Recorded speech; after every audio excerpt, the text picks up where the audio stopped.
Rekomendasi film horor spiritual paling menakutkan. Film horor spiritual selalu punya daya tarik khusus karena tidak hanya menakutkan secara visual, tetapi juga menyentuh hal-hal gaib yang dipercaya banyak orang. Cerita yang berhubungan dengan iman, kutukan, ritual, dan gangguan makhluk tak kasat mata, sehingga rasa takutnya terasa lebih dalam. Dan inilah dia daftarnya.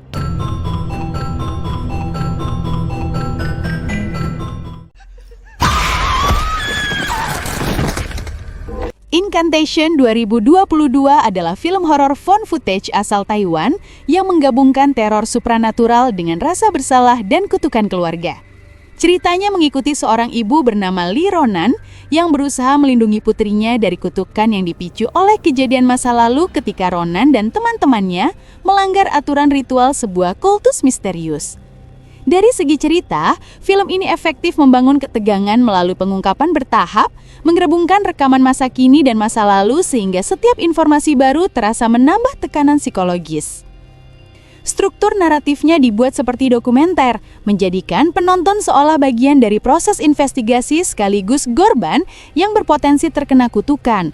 Pendekatan ini memberi lapisan imersif yang jarang ditemukan dalam horor Asia modern. Dari segi sinematografi, Incantation memanfaatkan estetika found footage secara cerdas. Kamera goyah, pencahayaan minim, dan sudut pengambilan yang terbatas menambah rasa realisme dan ketidaknyamanan. Visualnya tidak selalu bersih, justru memanfaatkan noise, distorsi, dan framing sempit untuk menekankan ketegangan.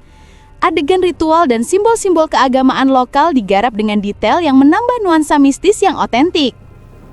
Secara keseluruhan, Incantation adalah horor yang efektif, menyeramkan, dan emosional. Ia tidak hanya menawarkan jump scare, tetapi juga atmosfer gelap yang mengganggu lama setelah film berakhir. Sebuah pengalaman horor Asia yang kuat dan berbeda. Hereditary 2018 adalah film horor psikologis karya Ari Aster yang dikenal karena pendekatannya yang gelap, lambat, dan sangat mengganggu. Ceritanya berpusat pada keluarga Graham yang mulai mengalami kejadian-kejadian misterius setelah kematian sang nenek. Trauma, penyesalan, dan dinamika keluarga yang rapuh menjadi inti konflik. Annie sebagai ibu yang dilanda duka memainkan peran emosional yang sangat kuat, memperlihatkan bagaimana luka keluarga bisa berubah menjadi teror nyata. Alur film bergerak perlahan, membangun ketegangan melalui detail kecil, dialog penuh tekanan, dan perubahan perilaku yang mengerikan. Horor dalam Hereditary tidak hanya berasal dari supranatural, tetapi juga dari rasa kehilangan dan kegilaan yang merayap pelan. Sinematografinya digarap dengan presisi tinggi. Banyak adegan menggunakan komposisi seperti rumah boneka, simetris, statis, dan terasa terkontrol. Merefleksikan tema bahwa para karakter seolah menjadi boneka dari kekuatan yang lebih besar. Penggunaan cahaya rendah, warna-warna hangat yang berubah menjadi suram, serta pergerakan kamera yang halus menciptakan atmosfer yang sangat menekan. Close-up intens pada ekspresi karakter Annie memperkuat rasa tidak nyaman. Secara keseluruhan, Hereditary adalah horor kelas tinggi yang mengandalkan atmosfer, trauma keluarga, dan bangunan emosi yang menghancurkan. Bukan sekedar menakutkan, film ini benar-benar menghantui.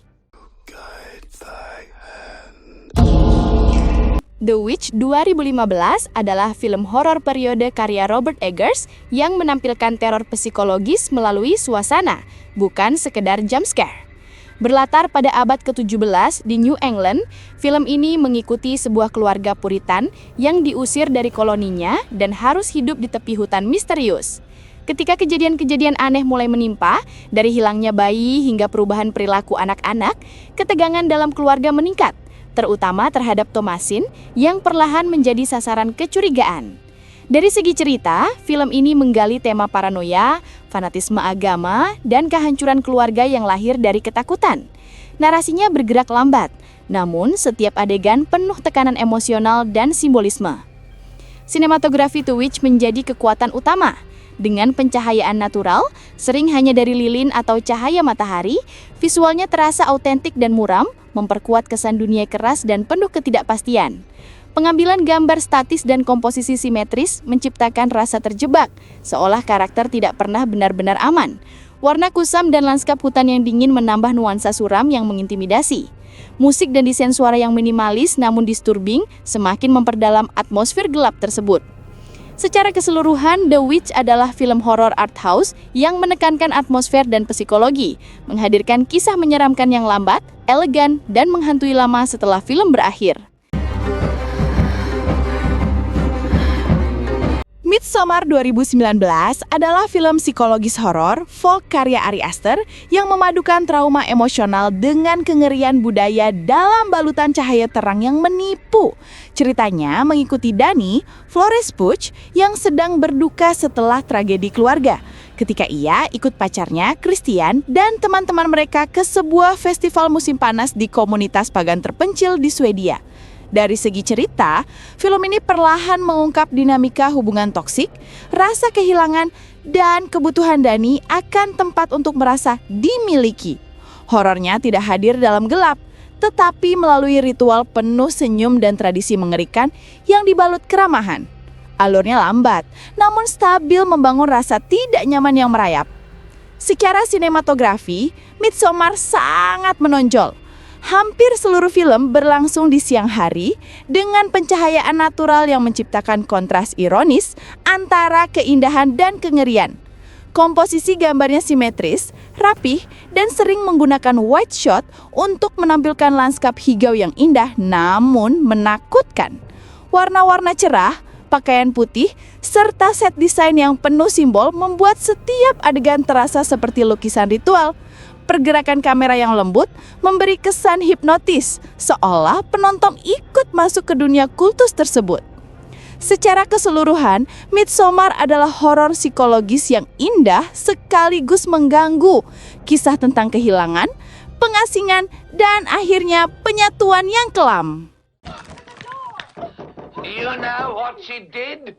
The Exorcist tahun 1973 adalah film horor psikologis klasik karya William Friedkin yang sering dianggap sebagai salah satu film paling menakutkan sepanjang masa. Ceritanya mengikuti Chris MacNeil, seorang ibu yang putus asa ketika putrinya Regan mulai menunjukkan perilaku aneh dan agresif yang tidak dapat dijelaskan secara medis. Ketika semua penjelasan rasional gagal, ia akhirnya meminta bantuan dua pastor, yaitu Father Karras dan Father Lorraine, untuk melakukan ritual pengusiran setan. Dari segi cerita, film ini kuat karena membangun ketegangan secara perlahan, menggabungkan drama keluarga, krisis iman, dan teror supranatural yang semakin meningkat. Alurnya realistis, membuat horor terasa lebih membumi dan menakutkan. Sinematografi film ini menjadi salah satu aspek paling ikonik. Penggunaan pencahayaan rendah, bayangan tebal, serta warna-warna dingin menciptakan suasana mencekam yang intens. Adegan kamar Regan dibuat sempit dan gelap, memperkuat rasa terperangkap. Komposisi gambar yang sering statis memberi ruang bagi teror untuk berkembang tanpa efek berlebihan. Momen-momen legendaris seperti kepala berputar, levitasi, hingga penampilan wajah iblis diperkuat dengan efek praktikal yang masih terasa kuat hingga kini. Musik dan desain suara yang minimalis namun menghantui menambah lapisan ketegangan. Secara keseluruhan, The Exorcist adalah film horor yang bukan hanya menakutkan, tetapi juga emosional dan atmosferik, karya yang tetap relevan dan mempengaruhi genre horor hingga hari ini.